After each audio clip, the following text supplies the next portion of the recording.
This is the dehydrator na inimbento ni Doc. Adi tayo. Ay, ang galing! Oh, natural solar. Oh, wala akong ano. Yun po, dahon ng guyabano. Saan yung dahon ng guyabano? Ano po, pwedeng ilaga po. Na ginujus po na. Tsaa. Tsaa po. Oo nga. Kamyas. At ang dami mong pwedeng gawin dyan. Ay, ang galing. Ang problema kasi nila, hindi nila biniyak ang kamyas. Ayun lang. Oo nga, dapat nga ho ay ano siya. Pero okay pa din, may duyan dilaw pa.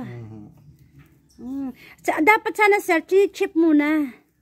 Okay na rin po ito, pagka ano po. Eh di, ang laki, ang tagal tuyuin. Okay lang po, wala naman po akong kuryente na. Oo nga eh. Magkano paggawa mo, Dok? Naku, hindi ko po.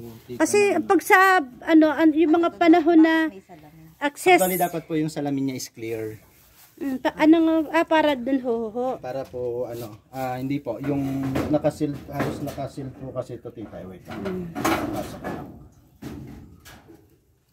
Galing, no? Yan, dehydrator. Naikot lang siya ng kulay. Oo. Parang, parang commercial na ano eh. Kasi sa farm, ang dami mong laging kamyas, ang dami mong mga ano, pwedeng i-dehydrate.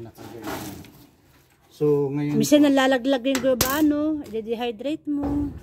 ano siya, tita, yung tuloy-tuloy po yung ano niya, yung pag-ikot niya, parang pinaka-exhaust po. So, hihigupin po niya yung hangin galing po doon. Iyanin niyo po. Hihigupin ng hangin gahan, tapos ibubugin niya sa taas. So, dapat po ito is clear. Pinalagyan ko lang po para yung hangin po napapasok po dito mainit. Pag ganun po siya. At saka malinis. Malinis po siya. So, may screen po siya rito. Yun lang naman po yung ano niya. Di ba para kayo nagpatuyo po ng medyas sa electric fan? Oo nga. So, kahit po umuulan, basta po may hangin. So kahit umuulan siya, Dok? Pwede po. Hindi po hindi po ano. Basta ang importante po, parang nagtutok lang kayo ng electric fan po. Oh.